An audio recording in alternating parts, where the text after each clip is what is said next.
And we will jump in and get started. I know a few folks will probably join us shortly, but we'll go ahead and get this show on the road.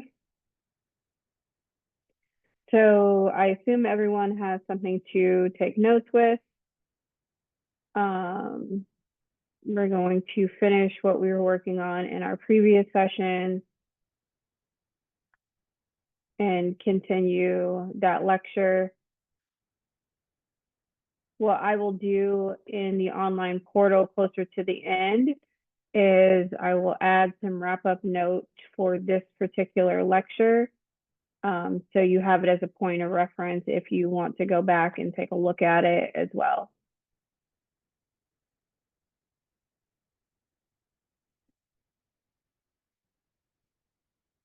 All right. And of course, if you are driving and can't be on camera, I totally understand.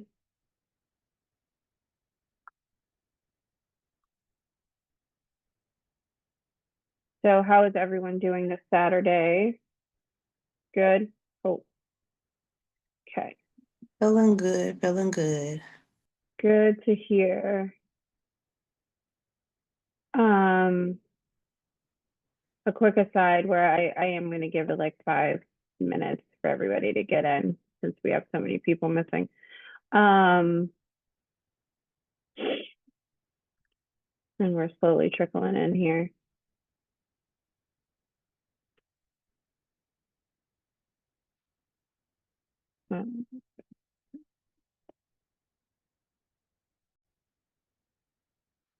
We are recording. No, yeah. You have not missed anything. We were just doing a few housekeeping things and letting everyone know what's next. So on June 14th is our next meeting. I just wanted to put that reminder out there because we are, because it's earlier than the other sessions have been. It's in the middle of the month. It's still at 2:30, so don't worry about that. And nothing has changed. And then what else is there? In our next session, we're going to go over the primary series from Ashtanga. We will also revisit the sun salutations, which we did 2 meetings ago, so it's probably not fresh in your mind, but we will revisit that as well. So be prepared to practice on our next session. Just have your mat with you. Everybody good? Any other questions before I knock in? Cool. Okay. If you can turn your camera on, please do. If not, I totally understand.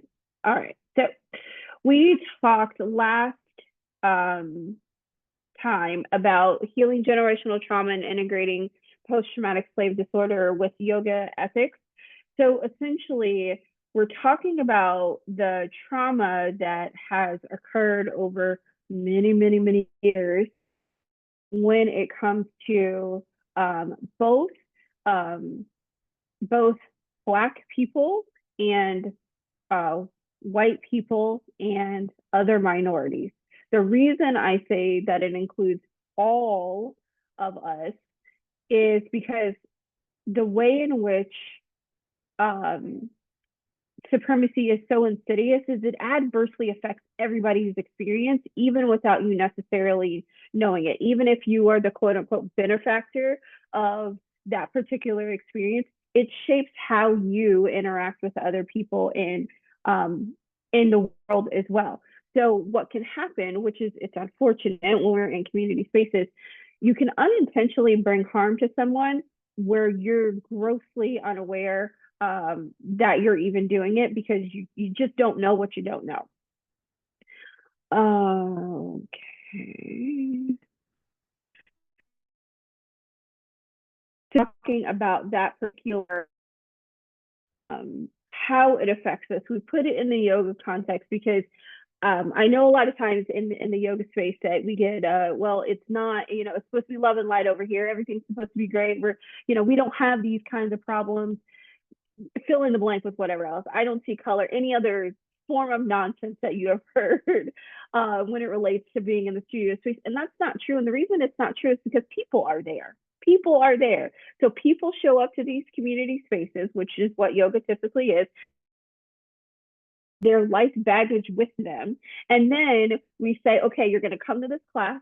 You're going to be super vulnerable. We're going to all breathe together. We're going to move together. And then we're going to pull on all of your feelings all at the same time. And oh, by the way, it's supposed to, right, feel good as well. That's all of that is going to be asked of you when you walk into this yoga space. And you're with a bunch of strangers. That's the weirdest shit ever, y'all. It's so bizarre. So we can't be surprised when we bump into these like life experiences or bump into people's attitudes or their conditioning or their biases when we show up in yoga class. Like, and we should not pretend otherwise. We should not pretend that this yoga space that we've created is going to be the outlier. Does that make sense to everybody? Okay.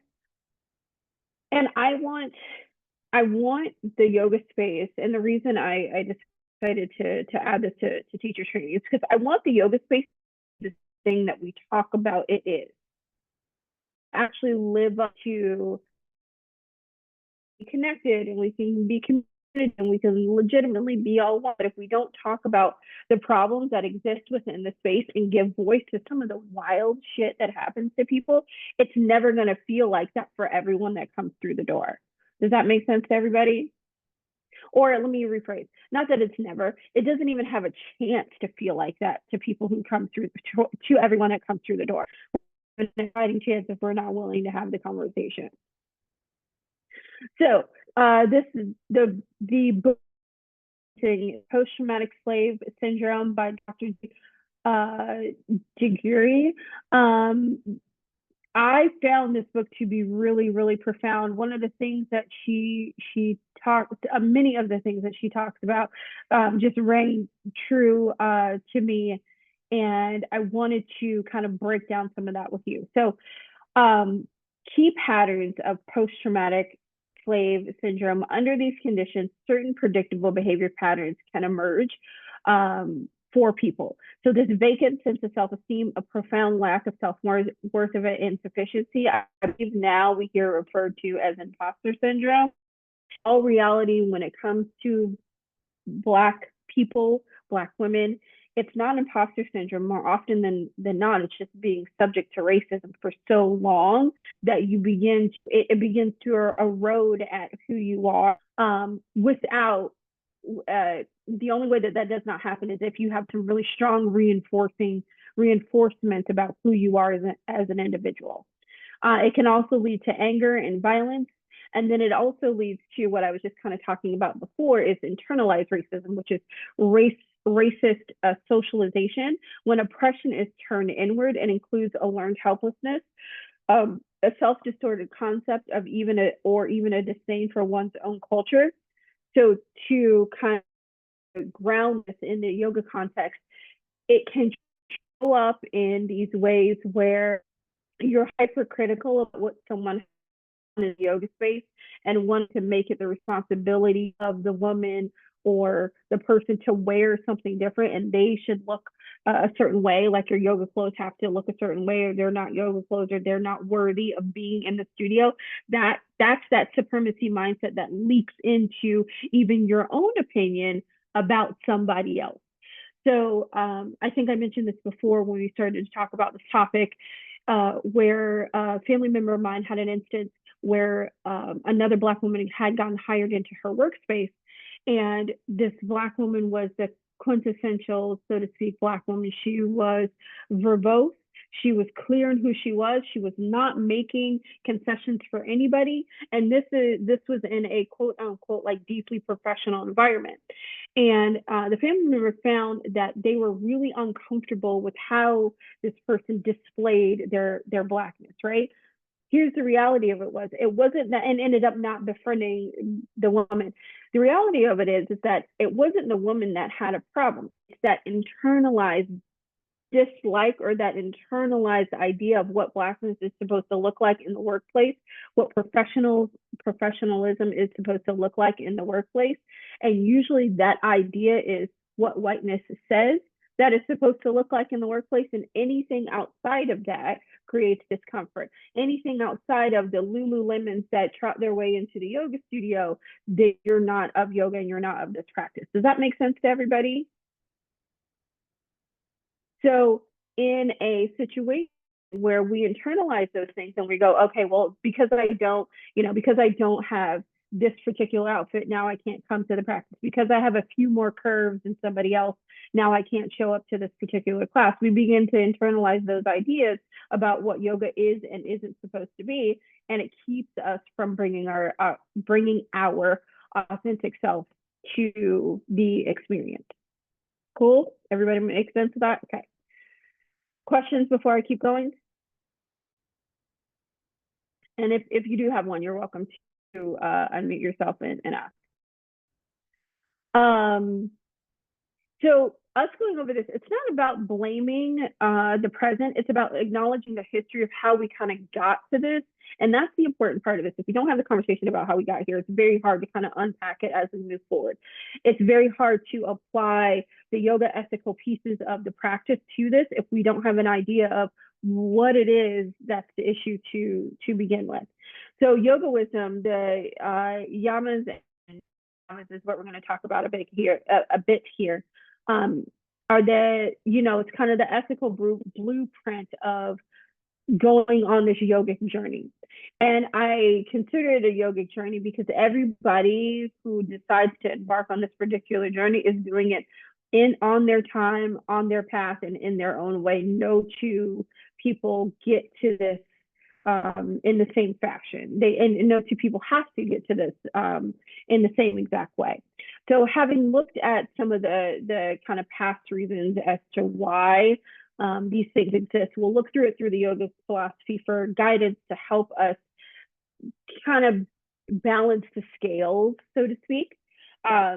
Yoga is far more than physical poses, which we all know. It offers a whole system of ethical and spiritual living through the 8 limbs. Now, just a quick reminder, the 8 limbs do not look like branches of a tree. I know it is very confusing when we say limbs, you think that's our word association for trees. Think of it more as steps, and you are ascending these steps as you make your way to samadhi, to enlightenment. So the limbs, the first limb is a yama. It's often translated to the restraints or your moral discipline, like how you want people to treat you and how you want to be treated. So the first in this is from the Yoga Sutras of Patanjali, which is ahimsa. So that's nonviolence and non-harming. Now, keep in mind that nonviolence and non-harming, we mean that includes you in this experience. That includes the people that you are in company with, that you are connected to. It includes everyone in this totality. It's not a matter of just what you do to someone else. It is also what is being done to you and what boundary or rule you may have to set in order to protect yourself. Ahimsa is not a one-sided thing. So ahimsa is a foundational yama, encouraging us to live in a way that prevents harm to ourselves and others. In practice, it means cultivating compassion, kindness, and understanding. For a Black woman as a yoga teacher, that also for me includes social justice. Ahimsa might mean nonviolence in both action and word, but there is, I shouldn't say but, that's the wrong way to phrase it. It still means nonviolence both in action and word. Yeah, I guess but would work, but it does not mean that I don't answer in kind, if that makes sense when we're talking about microaggressions or conflicts, or me having to be assertive and be a good steward of my own mental health, my physical health, or personal space, or whatever the case may be. It does not mean that I don't have quality boundaries and rules regarding my own safety when it comes to managing just the world in general, and being a Black woman in this experience. It also means, let's see, hold on. Conflicts with assertiveness. Okay, I missed the spot. And empathy rather than aggression, or treating your own body gently rather than steeping in deep self-criticism. Now, it can also mean we're working to dismantle harm, which is obviously some of the work that you all see me do when we're in the online space and in class. Embracing nonviolence and anti-racism and sexism behaviors, and just forms of violence in general. From there, we move to Satya, which is truthful. Now, here is a big one for the yoga space in terms of deciding what is truly authentic to you and working from that place. For me, when it comes to building yoga community and connecting with people, it was very important for me to be an advocate in this particular way because I felt like this space needed to see a Black face show up this way and say, hey, look, some of these things aren't okay. Let's have a real conversation about it. I wanted to advocate this way. For you, you may not want to advocate in that way, right? But it doesn't mean that you can't find a version of truthfulness that works for you where you can do a similar type of work, or you show up to a class that fills you up in a particular way. You get to find the things that work for you so you can be true to yourself. That also means that you get to leave things on the cutting room floor that may no longer be serving you and may no longer be serving the truest version of you. It gets to evolve as well. Is that fair? Does that make sense to everyone? So as we talk about this particular topic, if you're having one of those, well, actually, I'm not an activist in that way. I don't do that kind of work. I don't show up in the space in the yoga community in this way. That's okay. You have to do what is for you and what makes sense for you. All right. So Satya calls us to live and speak our truth, to be authentic and aligned with reality. And trauma and oppression often thrive on silence and denial. I'll say that again. Trauma and oppression often thrive on silence and denial. Practicing Satya means that we name the truth of our experience and our history. In healing context, Satya invites us to acknowledge our feelings honestly and be like, yeah, I'm hurt, or yeah, I'm angry. Many a times, especially in the yoga space, when something does happen, we have a tendency to be like, we're just going to let it go. We're just going to move on. I encourage you to call out people's piss poor behaviors to the powers that be in the spaces that you are, because they're not going to change if we don't. Now, that does not mean it's always well received. It does not mean that you may get the change that you want, but for you personally, for mind and you doing right with you, doing right by you, and ahimsa for self, right? That non-violence to self. Say the thing out loud. I encourage you to say the thing out loud these days, because for too long we've done that, where we show up and we try and assimilate to the space and we speak quote unquote the king's English, aka the language of our oppressor, and we're well groomed and we're really nice and we're so kind and thanks for being here, yes ma'am, no ma'am, and they still are shitty.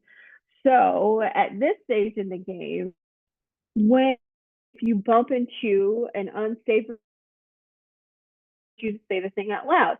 If you are in a position to be someone's ally, call it out in the moment, like for real, for real. Don't text them later and say, oh, well, I saw how that lady asked you to move your mat. That was really rude. She shouldn't have done that. It doesn't help them. It doesn't help them in that moment. Say it then. Say it then so we can make effective change. And I wanted to go over these things with you too, because as a teacher, you are the leader in the room. So you really have, for that hour that you were teaching, you have full kind of control over the space and what's going on.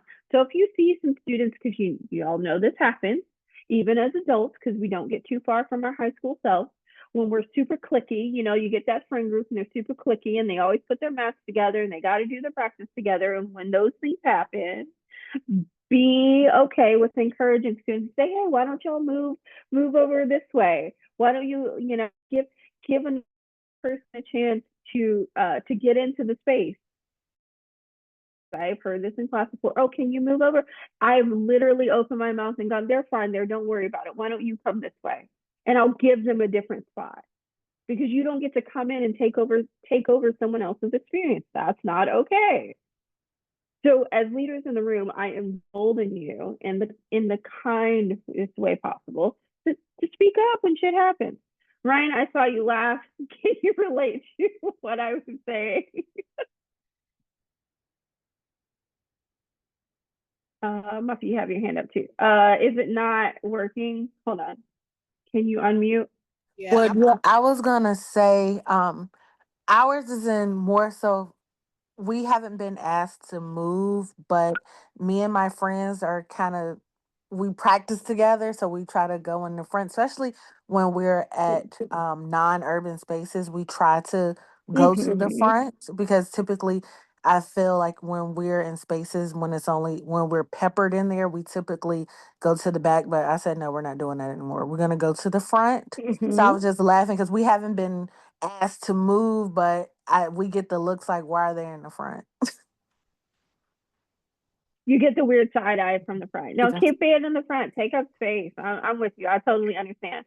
Muffy, go ahead. yeah, I just wanted to ask because I have been in a situation recently where I was teaching a class with a teacher, and Mm-hmm. there was a lady that was there that I don't know if she wasn't expecting to do yoga, but yoga was against her religious beliefs, I guess. And she just basically sat in the middle of the room and did not practice. And I'm like, the lady that I was teaching, Then why? she didn't know what to do. And I'm like, I wonder what I would do if I was the lead teacher in this situation. Well, I have like 50 questions. So let's start with the first one. Why was she there to begin with? Was it like a community situation? What was the Yes, so situation? it was a Okay. part of a larger experience.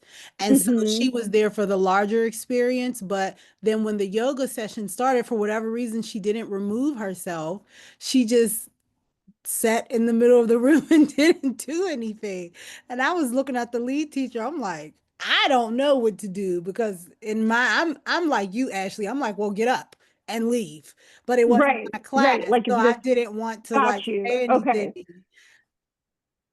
So here's how I would handle it. I would start class, right, and start cueing and get everybody up and moving, right? It's gonna pull the focus from the person that's sitting in the room because now they're watching you. Okay. As I start, I would give cues to where they were standing. So now essentially everyone is standing and they have their back to this person. And as I'm talking, I would gently walk over to that student and say, hey, do you mind moving to the room? And I would have them move out of the center of the room because that particular seat is going to be very distracting from the entire class.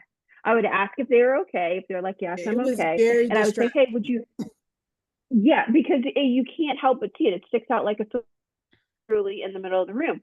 So I would ask, once I found out that they were physically fine, that it wasn't, that type of situation. And if they said, oh, well, it's against my religion, I completely understand. Would you mind for the benefit of those who do want to step into the back room or let's relocate you to here and just ask them to quietly move over and Mhm. then go from there. If they don't, I will leave it alone at that point because I don't want to add to the three-ring circus that this person can possibly perpetuate. If Right. they do move, then you don't have a problem. But I would do my best not to leave them in the middle of the room because it's so distracting to have someone to not be doing the thing that everyone else is doing. The other thing that you can also offer is give them an option to sit in child's pose or an easy seat for the entire class. Mhm. Now you've integrated their behavior into what else is going on. If you Got don't want to practice, you're welcome to sit and breathe. And they don't know that they're still doing the yoga. They don't know. right. Right. But at least it takes some of the like focus off of this perpetrating. Gotcha. Thank you for that guidance. You're welcome. You're welcome. But it is really distracting. And as a brand new teacher, I can say wholeheartedly that it messes with your mojo because you'll get, Yeah, like we 'cause I talked about kept that staring imposter at the syndrome a person. moment ago. I was just like, Uh-huh. It you messes with your scared. mojo, especially, yeah. You go, why are you here? What are you doing? It's in a non-urban space, like Ryan mentioned. Then Right. you start working through the, well, is there something I do? Is this person this? Da, da, da, da. It starts messing with your vibe. So that's why I say the the best thing that you can do is in the beginning, offer the conversation, and also it like emotionally and energetically lets you off the hook as well, because now you know what you're dealing with. If you don't kind of engage with them, you have no idea, and it's going to just continue to play in your head. What is this person doing? Why are they, like all of that kind of stuff that we spiral through. Does that make sense? Yes, it does. A lot of sense. Okay. And then I would also, just to take it one step further, if you're a lead teacher and you're hosting this event, I would speak to whomever organized it and be like, let people know that yoga is on the menu. Like, let them know so they're aware of She what they're knew, walking everybody into. knew. I really think Okay. she was trying to make a point that like you don't have to participate if you don't want to. Girl, But look, it just didn't make any sense because everybody else yeah, was like really trying to like to participate to and enjoy and catch do the it. Yeah. vibe, right. And it's just like why are we allowing her to just sit in the middle of the room and do nothing? Hmm. It was very Because distracting. there is, and it is distracting, and there is something to be said as a teacher in that moment to protect the experience of the other student. Mm-hmm. So one of, and I think we kind of talked about this before, why I started the White Women Are Ministry. One of my biggest pet peeves is when people are not following along. I don't mind like a little, like, oh, I to the posture that you cued, or I want to do a little bit more. But I do start to mind when it is so outside of the scope of what's going on, where the rest of the class attention is being pulled away from what they're because not only is it distracting, but in some instances it can be a real safety issue. So Right. this is why I say in this particular instance, it's worth it to nip it in the bud, because you do have a responsibility to kind of create this container as comfortably as possibly as we can while we're in front of the room. I also think of it this way, to take it a step further, that it's kind of like being a stand-up comedian in this moment, and you have a dealing with, because it's almost like being heckled as a teacher when a person like defiantly doesn't follow. So if someone is heckling you from the stage and you have the mic in your hand, it's on you to say something. And if you in a very because you're also in a very quiet environment, it's not like it's a noisy club or something where you can avoid or ignore. This is something that you can't really ignore, so it's on you to kind of pipe up and be like, hey, by the way, this behavior isn't okay. Yep, gotcha. Thank you. All right. You're welcome. Any other questions before we move on? All right. So Asteya is next, and that's non-stealing. And the biggest way that this comes up in the yoga space is stealing from the experience. So the instance of the story that you just told, it's similar to that, where a person's behavior can steal from the experience.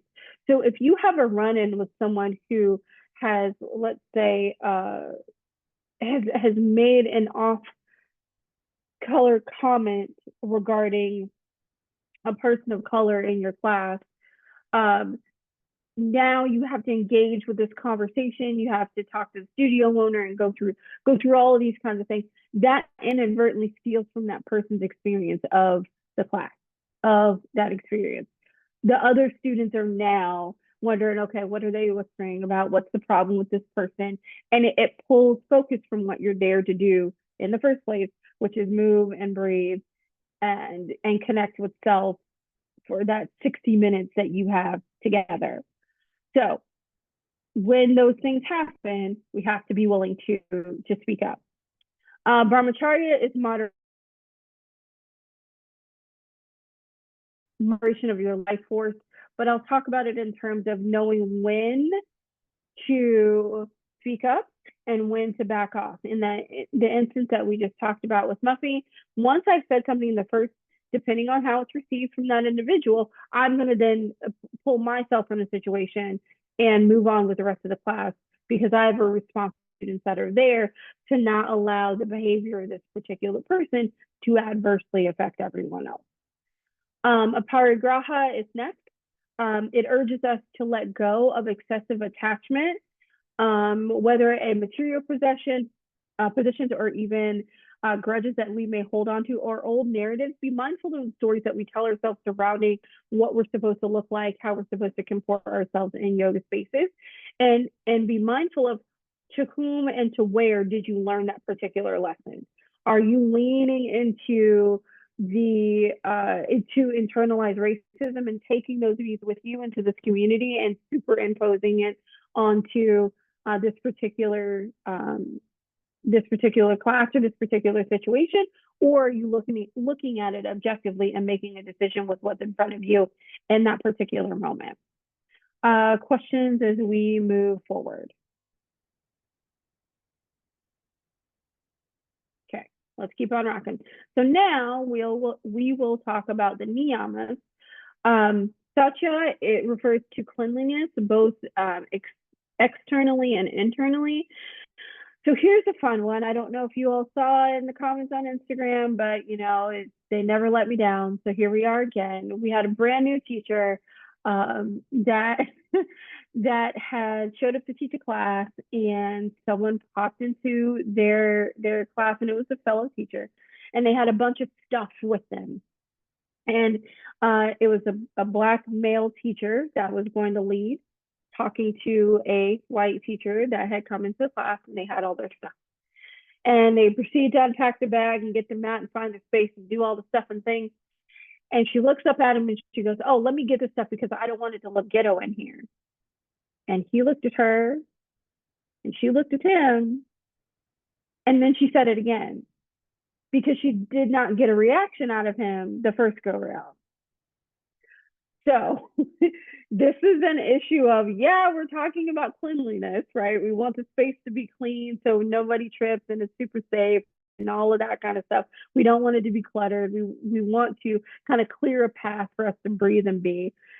But in this very kind of what may have been to her an innocuous moment of, oh, I just made this funny comment, haha, she's brought a microaggression into the situation that could have completely been avoided, that was totally unnecessary.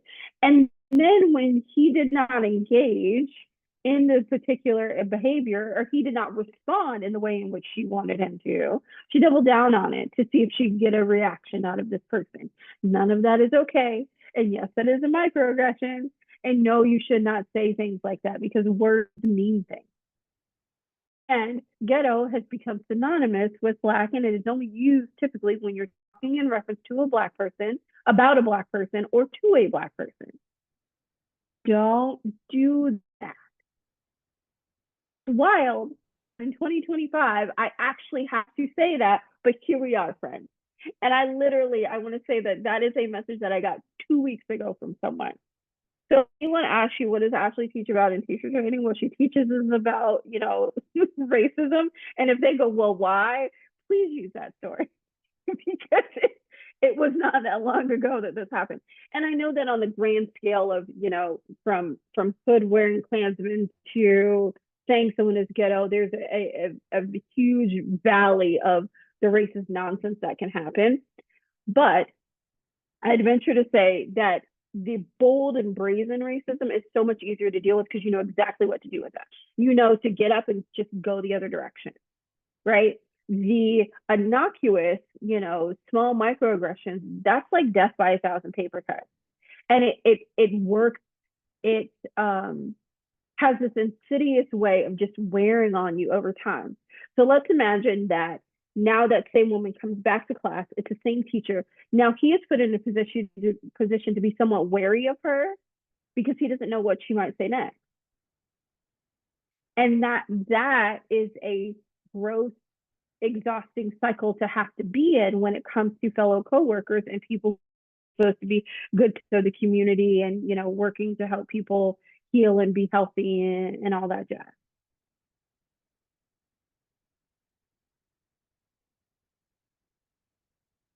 All right, let's keep moving. So the next is Santosha. Santosha is a practice of finding contentment and gratitude. This one is a bit harder when it comes to the context of kind of being an activist space. This can be radical act for those who have inherited discontent through generational trauma. Contentment doesn't mean a complacency in the face of injustice. Rather, it means cultivating an inner peace and gratitude even as we strive for change. So it gives me the opportunity to still love who I am as a person and with my whole heart say this: I would not change being a Black woman for anything in the world. It's a vibe over here. There's nothing about it that I would change. Even through all the bullshit and nonsense, would not change it. And I have that level of gratitude for who I am as a person. I get to take that with me into doing the activist work. And at minimum, that's the thing that drives the work, because it's good over here and it feels good to be over here, right? So it's worth it to me because it is such a vibe. It's worth it to me to put that energy in community connection and spaces. Does that make sense to everybody? So Satya can be hard to kind of put into this context, but that's the best way I've made it work for me, and I hope that it resonates and makes sense to you as well. And tapas is your plan. Now, in this particular context, it's that heat, it's that fire that you use to drive the things that you want to do. Showing up consistently and doing the hard work that can come along with this. Being on your yoga mat, being in therapy, or doing your own form of it's how are we disciplined in that practice?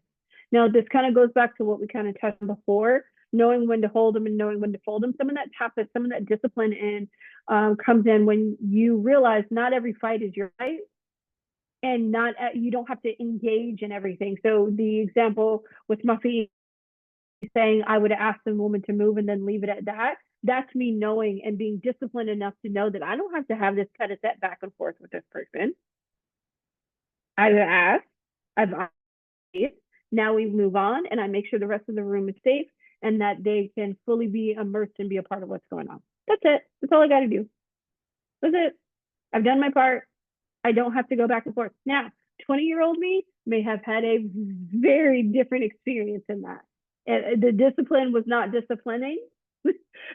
And there was a whole bunch of fire around, this person isn't doing what I want in this moment, and they're ruining it, and da da da da da.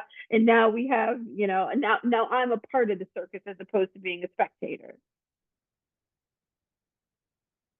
All right.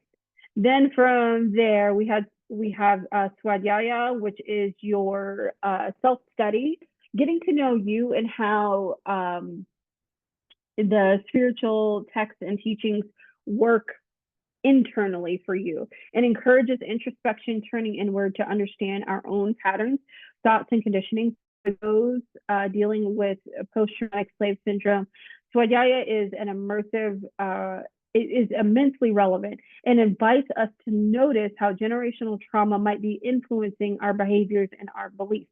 Are we not taking chances because we've been taught that taking chances is not okay?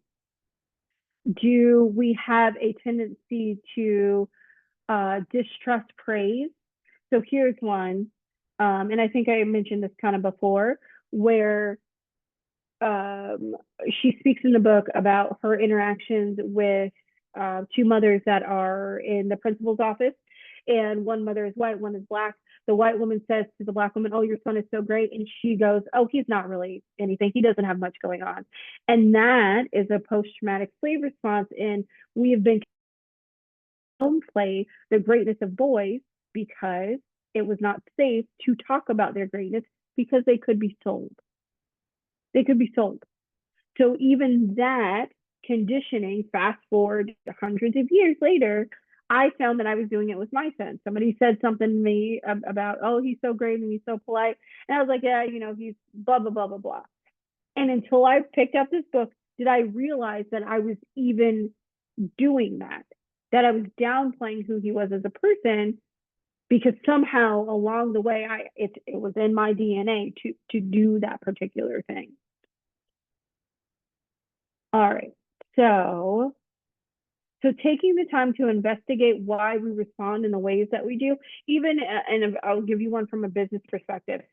As a Black business owner, there are many a times where I have to remind people, when this is usually when we don't get something right,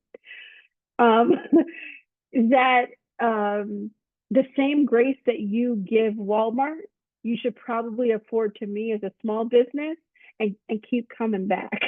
Because Walmart makes mistakes, Target made an epic mistake, but there are folks that still end up in those stores. Now, granted, it may be the only thing that you have access to, but the point still stands.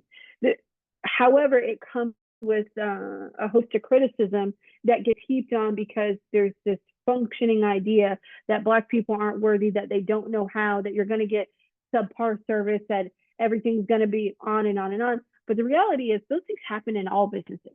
The ball can be dropped in any number of business that you encounter. But that internalized racism creates a completely separate narrative when it comes to a Black-owned business.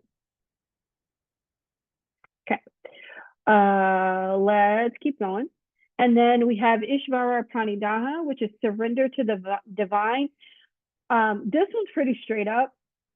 It is, there is something out there that is bigger than you, that is keeping the trains on the track, and thank goodness for that.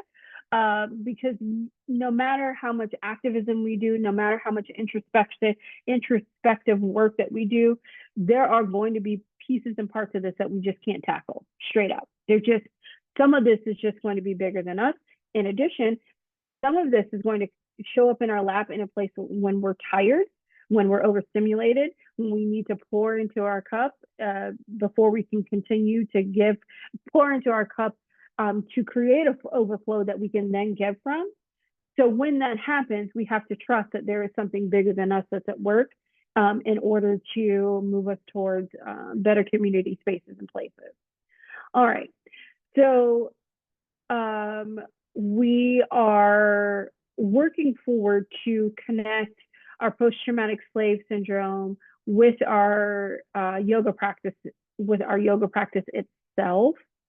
And what we're working on is rebuilding or healing vacant esteem. That vacant esteem was characterized by a hopelessness or a self-destructive outlook, stemming from an integrated lack of self-worth.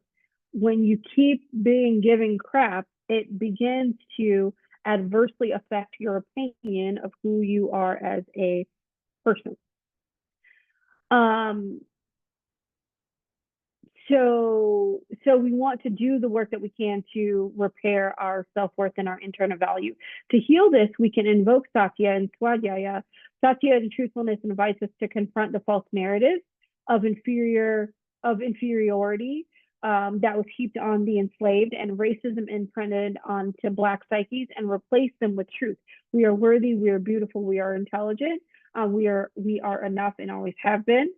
We can also invoke Santosha, which is that contentment, which plays a role in practicing gratitude for ourselves, which is what I was just speaking about a moment ago. And over time, these yoga practices cultivate a renewed sense of self-esteem as we take the time to reinforce those. Transforming that anger and violence and channeling that fire and using it through the yamas and niyamas and that himsa, that non-violence, meaning that it has to do with you as well, so that you're not hurting yourself further by lashing out in these ways. Now, I will also balance that a little bit and say, there is a place for anger in this. That is not saying that we're just outwardly not angry. That's not the case.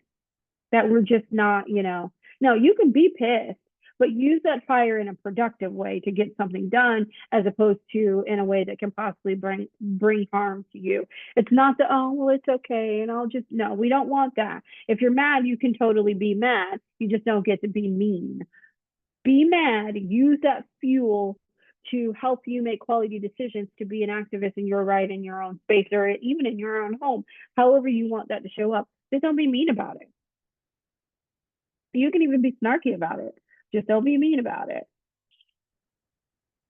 All right. So we can use that tapas and that discipline for healthy outlets for that inner fire, which is essentially my highest recommendation is go to Ashtanga or take a power yoga class or take a hot class. It can work out 99% of that. I know I say it as a joke, but I'm also insanely serious. And it can help counterbalance that. When we're talking about countering the internalized racism that we may have all taken in, this is again where we can leverage ahimsa. Again, is a key practice of non-harm. Are those thoughts that we have regarding other people bringing harm to ourselves? Where can we exercise compassion in that moment to be better people? Where are we creating stories surrounding people's actions that don't have shit to do with them? Stories where we're like, this lady just cut me off in the road. She's the worst person. I can't believe she didn't see me here and blah, blah, blah, blah. Meanwhile, the poor woman just got off the phone and maybe she lost her job. But we just built this entire narrative around how she is the absolute worst and she did this on purpose. How can we deconstruct and pull some of that apart so we can build better connections? Then from there, we once again talk about Saucha, that purity again can be applied to the mind and not continue to perpetuate toxic beliefs. And really taking the time to flesh those out to figure out where did those beliefs come from. Are your beliefs regarding Black and brown people courtesy of something that someone taught you when you were 10, let's say 5 to 10 years old? Is it something that they taught you and you just never took the time to unpack that person's voice from your head? Because I 100% believe that racism is a taught thing. And if you are not actively unlearning those things as an adult, you will continue to take those with you and perpetuate harm, whether you mean to or not, be it purposely or unpurposely. So I do it strongly here as we study the richness of our culture, and we can read Black authors and engage in this in the African diaspora, spiritual practice and other things that help us uncolonialize what we see regarding our heritage. This brings me to to a video that I saw today. Again, it was 2025. Here we are doing the thing again. The question was, what is the poorest country in the world? Anybody want to guess what people's answer was? Anyone? Their response was Africa. I wanted to throw my phone. Africa is an entire continent. It's an entire continent. It is not a country. It is not. I will say this. I have had to say that to people on more than one occasion. It's an entire, and a very large continent at that. So if you're ever wondering why we're here, why we're having this conversation, remember that somewhere out there that exists in the general public. Okay. If you're wondering why this is important. Oh boy. Okay, let's keep going. All right. So to kind of put a bow on all of this, beyond addressing the post-traumatic slave disorder and the patterns, the yamas and niyamas collectively foster an environment both in our internal world and our external community that is conducive to healing and justice. Considering how these yogic ethics mirror the principles in many social justice movements, nonviolence and truth are the cornerstones of civil rights strategies. Non-stealing and non-greed speak to the economic justice that we're working towards. Purity and cleanliness can be seen in movements for environmental justice, clean water, clean neighborhoods. Contentment and surrender resonate with the spiritual, and Tusian's activities rely on finding joy in community and faith, even when the road seems hard and is hard. And then discipline and self-study are necessary for any sustained effort. We must continually learn and persist to make progress. All right, y'all. Ooh, it is 3:29 on the nose. We got through it. What questions do you have, if any? I know it's a lot of information in a very short period of time, but we got through all of it. So questions? How did we feel about today's experience? I will make it so everybody can unmute, by the way. There you go. Everybody should be able to unmute. I enjoyed today. A lot of this resonates, even not just in the yoga space, but just in corporate America space. A lot of times before I referred women who look like me, I was typically the only Black girl. So in order to not, I guess, feel like the token, I would kind of be quiet, even though on a lot of things I was way more versed and educated than some of my counterparts. I didn't want to, feel like I was showing them up. So I would kind of quiet and dumb myself down, but I no longer do that. Yeah. Yeah. You find that it doesn't serve you in the long run, unless I feel like playing that game and I'm in the mode of don't ask me shit. Otherwise, I tend to bring my full self to the party, but there is a bit of like, don't ask me anything on vacation, because sometimes I don't want to be the racism Sherpa all the time. However, in the corporate space, yes, speak up. It doesn't mean, and I will also say this, it does not mean that it will always go well. And if it doesn't go well, it does not make you wrong either. So, I encourage you to continue to speak up for yourself where you feel like you should. So, other questions or feedback?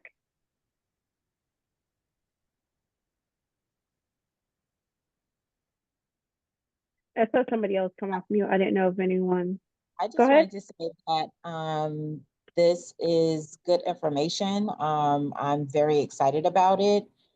I wasn't aware about the history of all of this. I thought that it was more so about learning the poses and all of that stuff. So this is definitely very informative, and I love learning new things. So I'm very interested in the healing portion of it. I'm very excited about this, and it aligns with who I am at the core. So I'm more excited about it, learning that, and I just wanted to know with the material that I just purchased, is this what we just went over in that material as well? No, I'm going to give you a separate set of notes for this. This isn't in there, but I'm going to put this in the portal, because this is a brand new lecture that I added to teacher training, like after I had already created the manual. Okay. All right. So I'll make sure everybody gets this. Good. I'm glad that you are. The reason that I wanted to do this, and I can't remember if I mentioned this to you all before we started this lecture, but here it is. Anyone can teach you how to do yoga. Anyone can teach you poses. Not everybody can do this. We're going to get on the mat next session. We're going to go through the full primary series. We're going to move our bodies. What I will give you, not anybody can teach you the poses the way that I do them, because we will talk about cueing for different body types too. So I'll give you a little bit of that as well. And then I am wholeheartedly stand 10 toes down on the fact that does matter for bodies that look like ours. So I will say that. But this particular thing is a thing that I am good at, and that I make it a point. I've made it a point to share with my community this stuff, because I really think it's important as we move forward. If I'm going to build a lineage, so to speak, this has to be included in the things that I teach. I think I'd be remiss if I didn't. So yeah. So thank you for being in this with me. I appreciate it.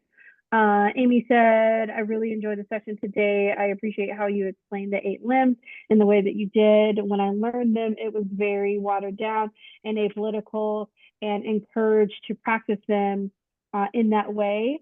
The way you explained feels more aligned to what I believe. Thank you for saying that. I got them, and I'll be completely transparent with you, Amy. I got them in the same way that you got them. I was told that it was about community and connecting with people and blah, blah, blah, blah. And yeah, that stuff's good, right? Like we do need that or whatever. But how does that serve us in our everyday life when we're going out the door and being in these real situations with real people? How does that, well, let's pretend that, it's sunny, and when it's really not.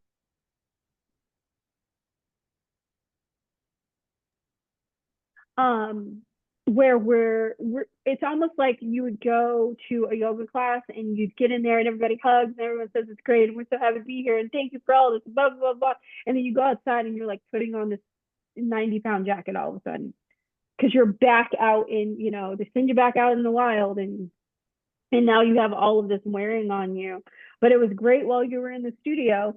And I also think that that's how you get people that get so immersed in yoga, because they're getting high on the vibes of that environment and forgetting that they have a real life to live, because this does not meld these two things together in a way that's practical and useful.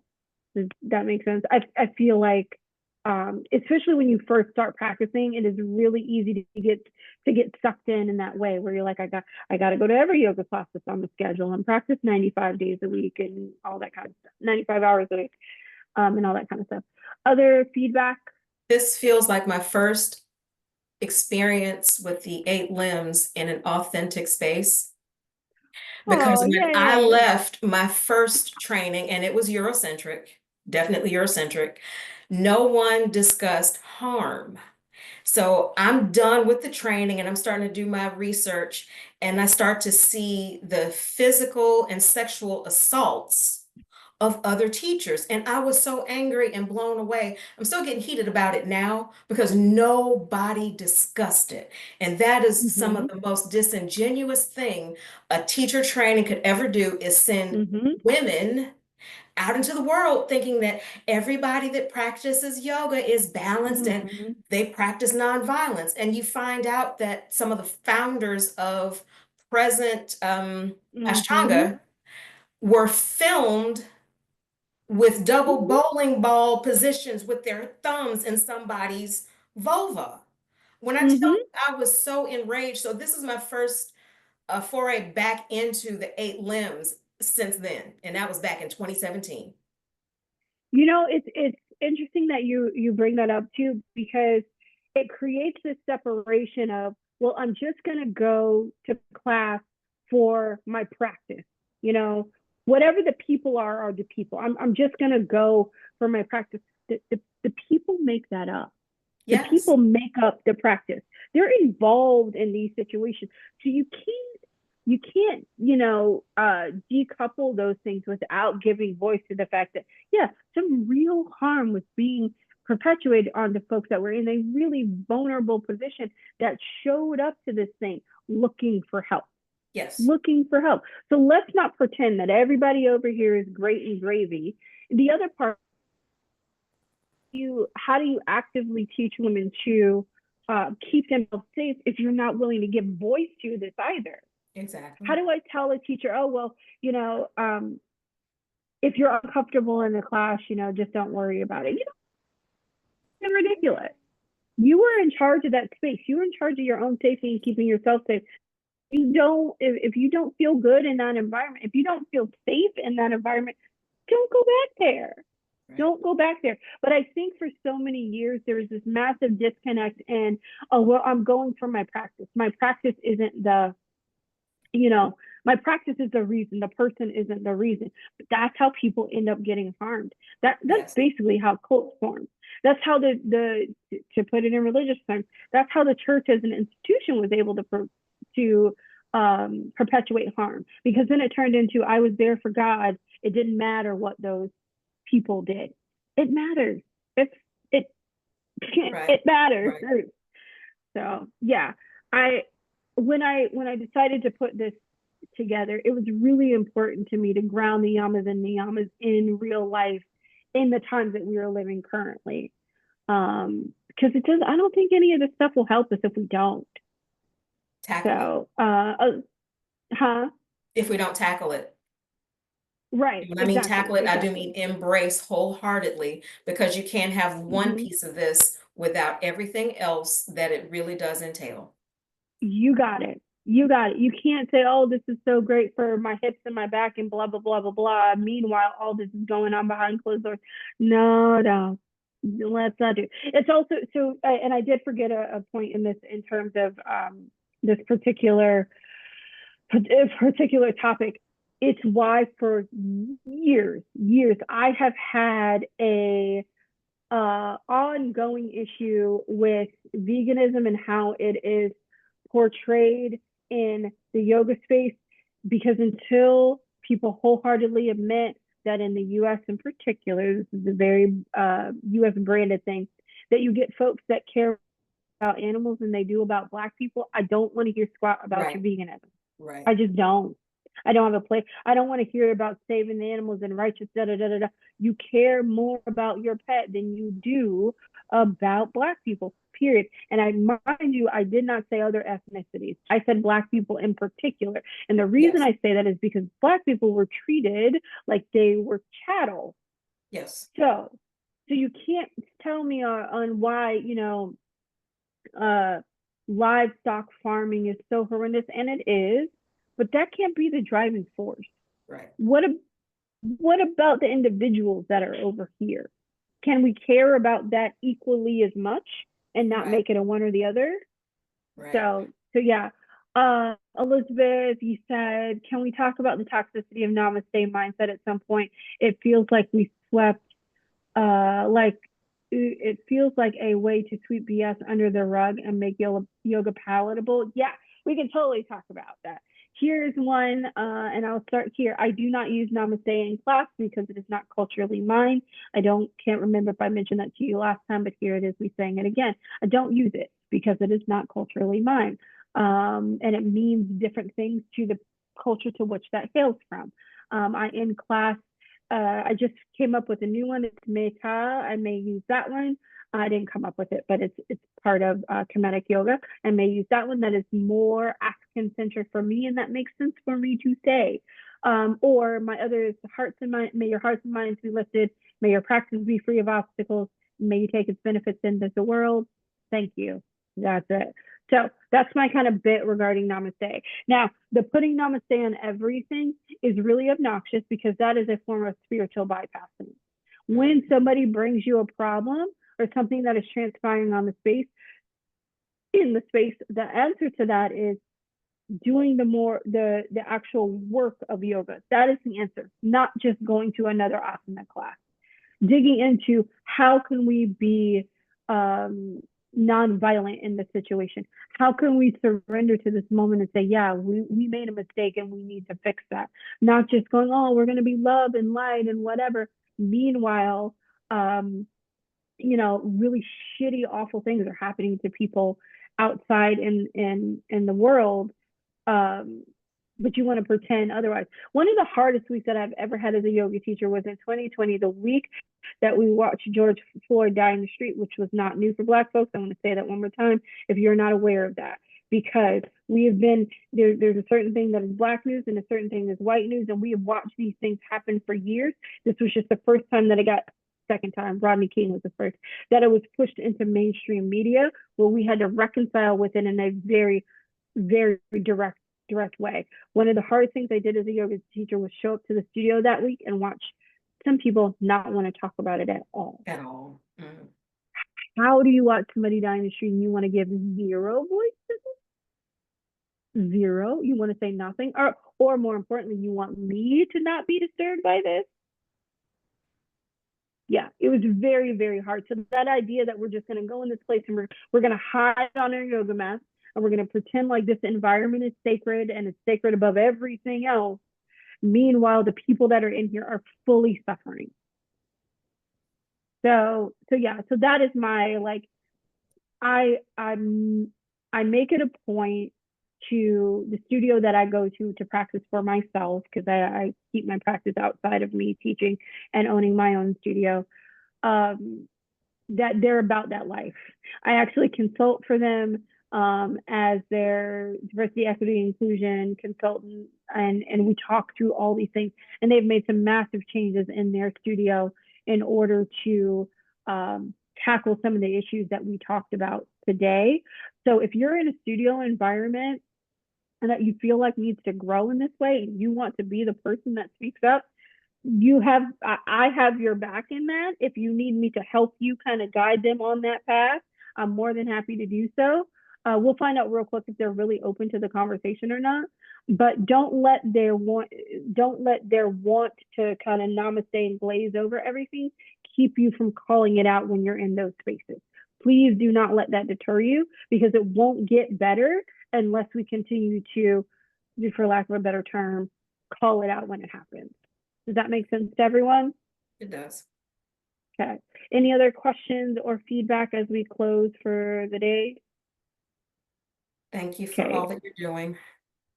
You're welcome. I'm glad that this is my calling. And a few months ago, I don't think I would have said it that way, but I'm glad that this is my calling. And it's been, I felt this way since I was about 11 years old.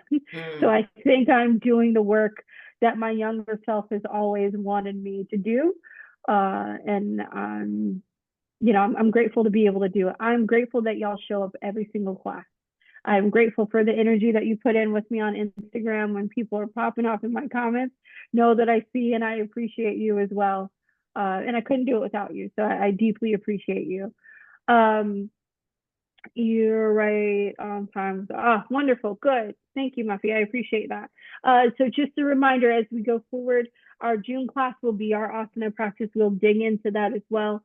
It's June 14th is when our next class is going to be. It'll still be at 2:30. So my hope is to see all of you there. These notes from the lecture that we went over these last two sessions will not be added towards the end until towards the end of class when we get closer to graduation, because I want to turn it into something a little more concise before I put it in the portal. Okay, that works. Lady Sean, we'll see you then. We'll keep recording sessions, so when you can jump in. Cool. All right, that's all I have for today. If you all have questions, feel free to DM me or text me if you need anything. Otherwise, I look forward to seeing everybody in the next session. Y'all enjoy the rest of your weekend. Fabulous. Thank Bye, you. y'all. Bye. Thank you.